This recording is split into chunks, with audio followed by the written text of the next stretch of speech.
Saudações, galera. Beleza? Eu espero que sim. Estejam todos muito bem.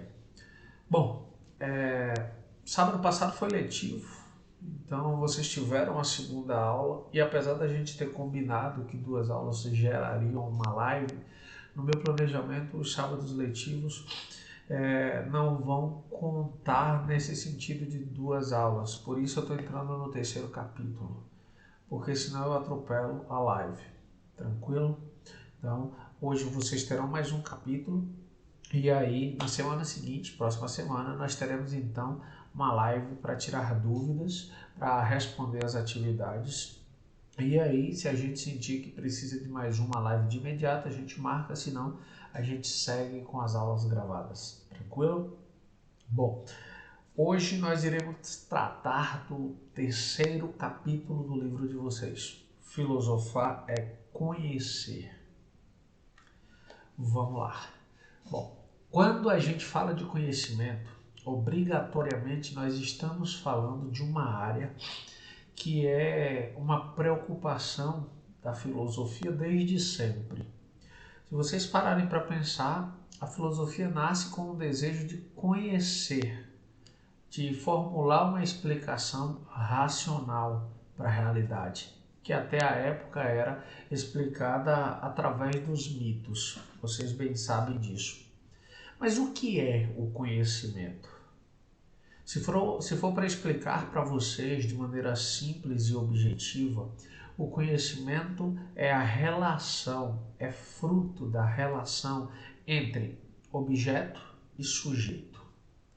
Um objeto que pode ser pensado, que pode ser conhecido, e um sujeito que pode pensar, um sujeito que pode conhecer. Então percebam, praticamente todo conhecimento que existe no mundo é fruto dessa relação entre sujeito e objeto. Dou um exemplo para vocês. Vocês escolhem, por exemplo, fazer medicina. Medicina é uma área do conhecimento que trata as doenças que são geradas pelo corpo humano, que atingem o corpo humano. Dentro dessa lógica, qual o objeto de estudo da medicina? A própria vida manifesta no corpo humano. Então vocês vão ter, por exemplo, o corpo humano e tudo que compõe um corpo como objeto de estudo da medicina.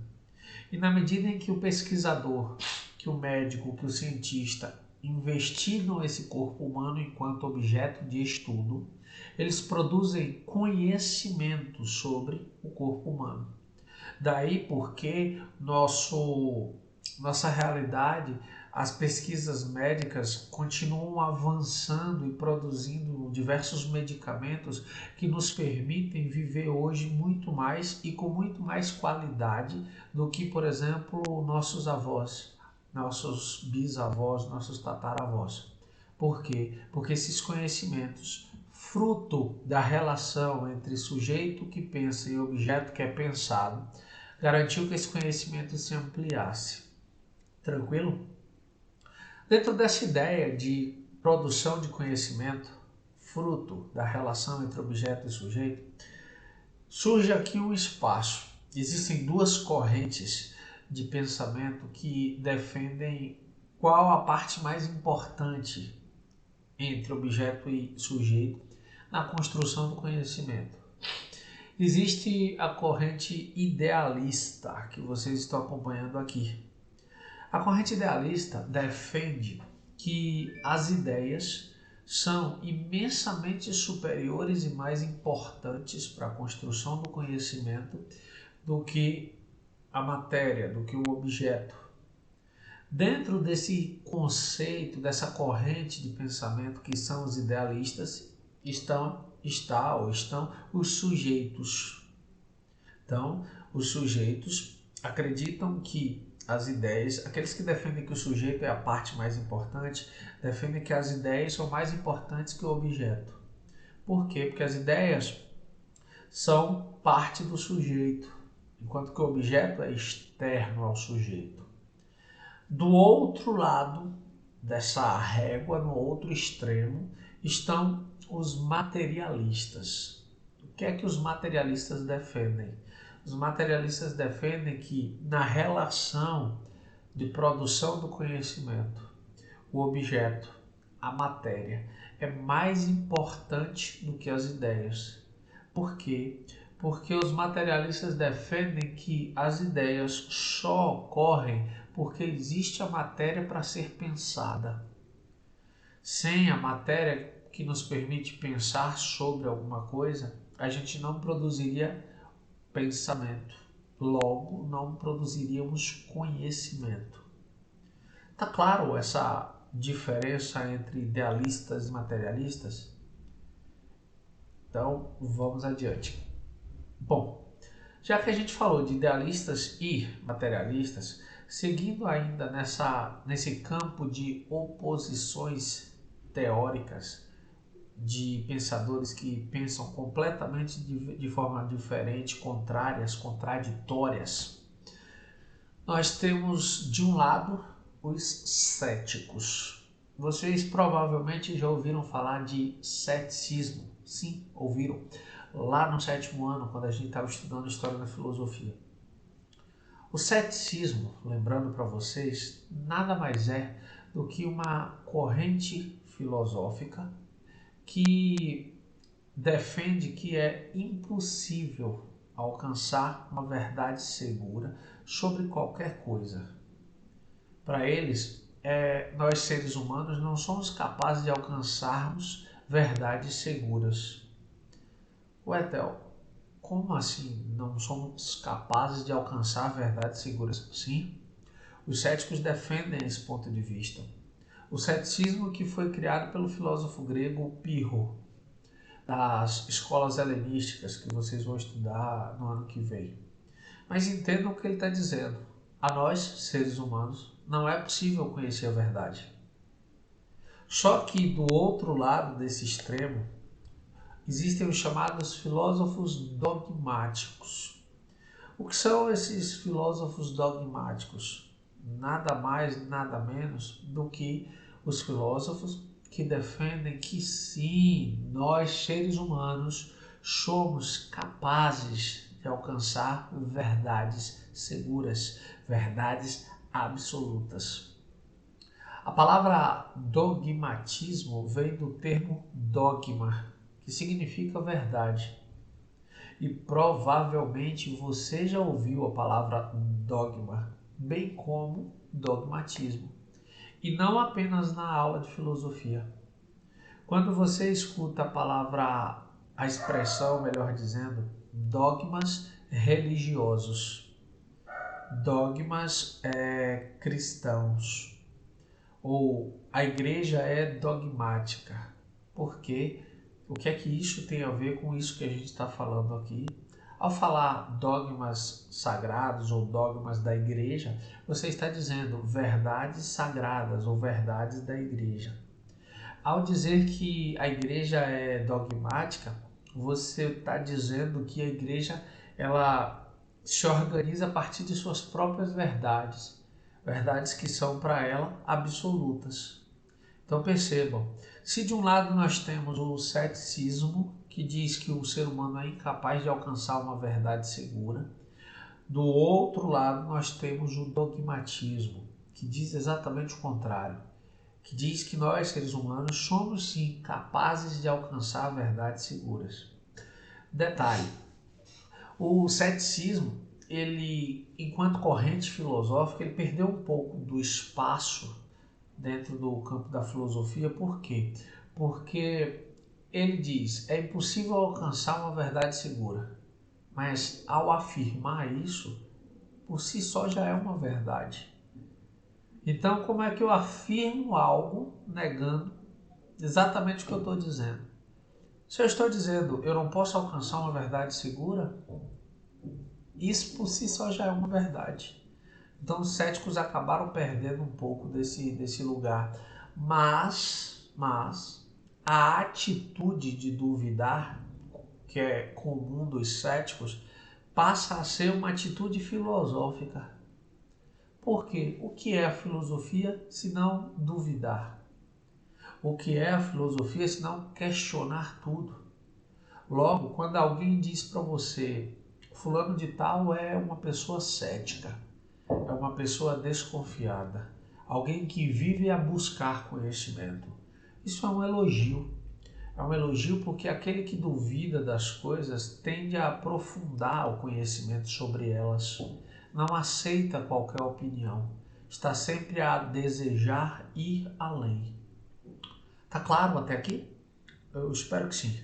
Então eu vou avançar para o conceito do dogmatismo. Como eu bem disse, o dogmatismo é a crença de que nós somos capazes de alcançar verdades absolutas. Há um certo perigo aí. Por quê? Porque quando a gente pensa dogmatismo, a gente primeiro pode categorizá-lo em três partes. Quais são essas partes? A confiança absoluta, que parte do princípio de que se você acredita naquela verdade, ela é a única que vale. E por mais que alguém prove que você está equivocado, você não cede e mantém a crença nessa verdade. Normalmente, esse tipo de confiança absoluta está vinculado a figuras, a pessoas que são carismáticas e que convencem as pessoas a agirem de uma certa forma, e mesmo que elas estejam agindo de maneira errada, ainda assim elas permanecem acreditando que estão no caminho certo. Isso pode gerar, de certa forma, o que a gente chama de submissão total. O que seria essa submissão total? São as pessoas que acreditam de tal forma que o que estão fazendo é a verdade, é o correto, é uma verdade absoluta, inquestionável, que elas esquecem do resto do mundo e se submetem, se tornam extremamente submissas àquela verdade. Há, claro, diversas opiniões, mas diversas possibilidades de exemplo, mas eu vou usar um exemplo mais tranquilo, mais leve, que não vai gerar polêmica. O fanatismo religioso dentro do senso comum. Alguém que é fanático por sua religião, mas não estudou o suficiente sobre a própria religião, não foi aos fundamentos da sua própria religião e defende essa religião como se ela fosse a única verdade existente no mundo. Você já tentou conversar com alguém assim? Você já tentou apresentar um ponto de vista diferente de alguém assim? Se não tentou, não tente, não adianta. Normalmente ele não vai ceder a nenhum argumento, por mais coerente, por mais racional que esse argumento seja. E aí, quando eu penso nessa submissão total, ela está diretamente ligada ao dogmatismo do senso comum. Normalmente, as pessoas mais velhas que praticam esse dogmatismo no senso comum. Aí você deve estar se perguntando por quê, Théo? Porque normalmente são pessoas mais velhas. Por um motivo simples, como elas viveram mais do que as pessoas mais jovens e têm mais experiências do que as pessoas mais jovens, quase sempre elas acham que sabem coisas que as jovens não sabem. E não fazem por mal. Quando alguém da nossa família diz, olha, no meu tempo isso era assim ou isso era assado, não faça isso porque isso vai dar errado. Deu errado para ela naquele contexto. Não necessariamente vai dar errado para você no contexto atual. Mas aquelas pessoas guardam essa verdade para si. Quer ver uma coisa problemática que nós fazemos muito aqui no Brasil? A ideia de automedicação. A automedicação é muito ruim, muito nociva. Eu poderia apresentar aqui alguns argumentos do porquê, de fato, é nocivo a automedicação. Só um exemplo, a gente fortalece vírus e bactérias ao tomar um medicamento que não extermina eles. Mas eu não vou entrar nessa discussão. Mas a gente aqui no Brasil tem uma atitude dogmática muito comum, que é assim, ó, a gente toma um remédio, ele funcionou pra gente. Aí alguém reclama de algum sintoma parecido com o que nós tivemos. E aí a gente, olha, eu tomei tal remédio, toma também. Em mim funcionou. Percebam, isso é uma verdade absoluta dentro do senso comum e é nociva. E o dogmático filosófico, ou o dogmatismo filosófico, que nada mais é do que o contraponto filosófico ao ceticismo. É esse dogmatismo filosófico que vai estar na outra ponta da régua com relação ao ceticismo. Por quê? Porque ele vai dizer, olha, essa corrente de pensamento defende que nós, seres humanos, somos sim capazes de alcançar verdades seguras. Tá claro até aqui? Tranquilo? Então vou avançar. Conhecimento racionalista. Mais duas correntes que são opostas em suas ideias: racionalistas e empiristas. Como o próprio nome já diz, racionalismo vem de razão e empiristas ou empirismo vem do termo grego empiria, que significa experiência.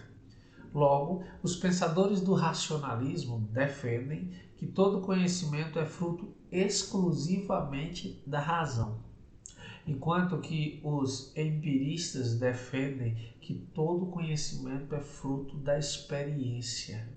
E a gente vai conhecer e debater um pouco sobre eles.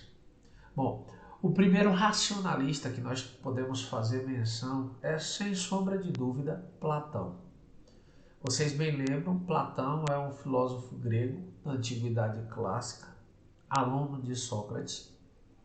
E Platão é considerado o primeiro racionalista, por quê? Porque ele formulou o que vocês estudaram lá no 7º ano, chamado de teoria das ideias, em que ele diz que existem dois mundos, a realidade material, a realidade sensível e a realidade inteligível, ou seja, a realidade das ideias. No mundo da matéria, ele diz que nós acessamos toda a realidade a partir dos nossos sentidos: tato, paladar, olfato, audição e visão. Isso são os 5 sentidos e para Platão a gente acessa o mundo material a partir dele. Mas para Platão existe o mundo das ideias e para ele nós só podemos acessar esse mundo das ideias a partir do pensamento, a partir da razão. E para Platão esse mundo das ideias ele é superior ao mundo da matéria, porque ele diz que o mundo da matéria, por ser percebido pelos sentidos, os sentidos podem nos enganar. A gente pode achar que está vendo algo que não está ali. Exemplo, quando a gente está dirigindo próximo do sol do meio-dia, que o asfalto fica tão quente que cria a ilusão de que está molhado. Quando você se aproxima, percebe apenas que foram ondas de calor. Ou quando você está caminhando na rua e ouve alguém te gritar, e aí olha procurando esse alguém, mas ninguém te gritou. Você se confundiu. Então Platão diz que os sentidos não oferecem um conhecimento seguro. E o conhecimento seguro é só quando eu sou capaz de refletir sobre ele e alcançar uma resposta a partir dessa reflexão. Por isso, racionalistas. Por isso, a crença de que o conhecimento é fruto da razão. É de Platão também o conceito de ideias inatas, ou seja, ideias que já nascem com a gente. Por quê? Porque Platão formulou uma teoria chamada de teoria das reminiscências, ou seja, trocando em linguagem simples, teoria das lembranças. Ele diz que nós já vivemos outras vidas e que ao longo dessas outras vidas trazemos um monte de conhecimentos e ao trazer esses conhecimentos ficam ali guardados em nossa memória. E ao longo da nossa vida, esse conhecimento vai aflorando, nós vamos recordando dele. Óbvio, eu não vou entrar para aprofundar, porque esse não é o objetivo aqui, mas ele separa duas possibilidades de dois grupos de pessoas que fazem a escolha antes de reencarnarem. se bebe muito ou pouco do rio do esquecimento. Mas eu não vou entrar nessa querela porque agora não é importante. Só preciso que vocês entendam que ideias inatas são ideias que nascem com os sujeitos, lembranças de uma outra vida que serão recordadas ao longo desta. Tranquilo?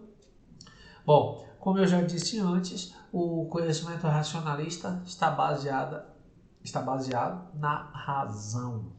Então, anota aí para não perder isso de vista. E um segundo nome importantíssimo da corrente racionalista é o filósofo francês moderno chamado o pai da modernidade, o pai da filosofia moderna, René Descartes.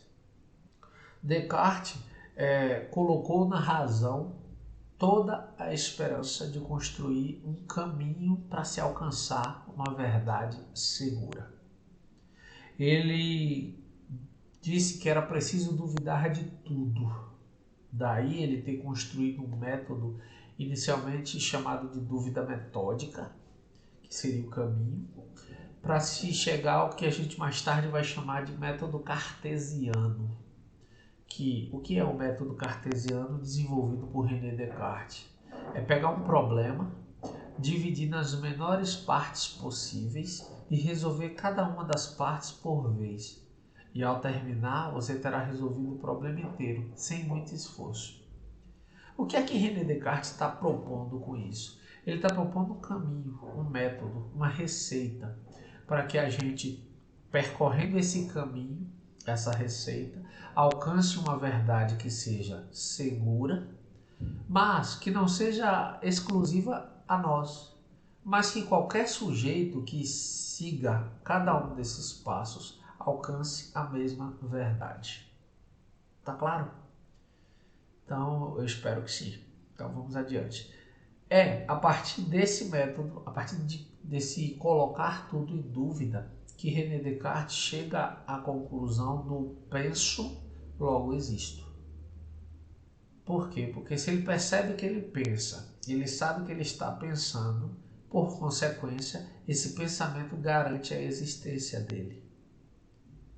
E aí, óbvio, a gente vai aprofundar Descartes no segundo ano do ensino médio, a gente volta para discutir o pensamento de Descartes, porque aqui, na verdade, o nome de Descartes só aparece como um racionalista, e vocês aí precisam entender só esse vínculo com as teorias racionalistas, mas a gente aprofunda aí lá na frente, porque vocês já terão uma maturidade maior para compreender o pensamento de Descartes. Tranquilo? Então, vamos adiante. E o conhecimento empirista, ou o empirismo. O que é o empirismo? O empirismo parte do pressuposto de que todo conhecimento é fruto da experiência. John Locke, que é um dos empiristas mais importantes da corrente empirista, ele vai dizer o seguinte, ele vai dizer, nós nascemos como tábulas rasas, nós nascemos como folhas de papel em branco. Na medida em que vamos vivendo as diversas experiências que a vida nos oferta, nós temos então a possibilidade de nos construirmos enquanto seres de conhecimento. E aí ele vai dizendo que são essas experiências, todas elas vividas no dia a dia, que vão nos permitir construir conhecimento. E como vocês já perceberam, o empirismo se opõe ao racionalismo, porque se o racionalismo defende que você pode sentar aqui e construir conhecimento exclusivamente com ideias, os empiristas vão dizer que você precisa necessariamente da experiência. Sem ela não há conhecimento. E aí, essas experiências são vividas como? Através dos 5 sentidos, que eu já havia mencionado. Tato, paladar, olfato, audição e visão. Tranquilo? E aí, para esses empiristas, existem as ideias simples e as ideias complexas. O que seria uma ideia simples? A ideia simples são as ideias que você acessa através desses 5 sentidos. Então, se eu entro numa sala muito clara, meu olho vai se fechar, porque a luz me incomoda. Se eu entro numa sala muito escura, eu vou sentir um pouco de dificuldade inicial para enxergar. Se eu toco uma superfície áspera, eu sei através do tato que aquilo é áspero. Se eu toco uma superfície fria, a mesma coisa. Mas as ideias complexas para os empiristas são as reflexões a partir dessas ideias simples. Vamos supor que eu pegue no arame farpado e machuque a mão. Essa é uma ideia simples. Eu coloquei a mão lá, cortei, vi que machucou. Eu vivi a experiência da dor que foi machucar a mão no arame farpado. No entanto, se eu não refletir sobre o porquê eu machuquei a mão, se eu não construir a ideia de que todo arame farpado, se eu pegar de forma desajeitada como eu peguei aquele, eu vou me machucar. Eu vou achar que só aquele arame vai me machucar, que os outros não. E vou precisar viver a experiência de me machucar em todos os outros para entender que todos machucam. Mas se eu me machuquei no primeiro, paro diante dessa ideia simples e reflito, o que me machucou? Foram os grampos daquele arame. Logo, todos os arames que têm aqueles grampos, ou seja, todos os arames farpados, se forem manuseados sem cuidado, de forma aleatória, vão machucar.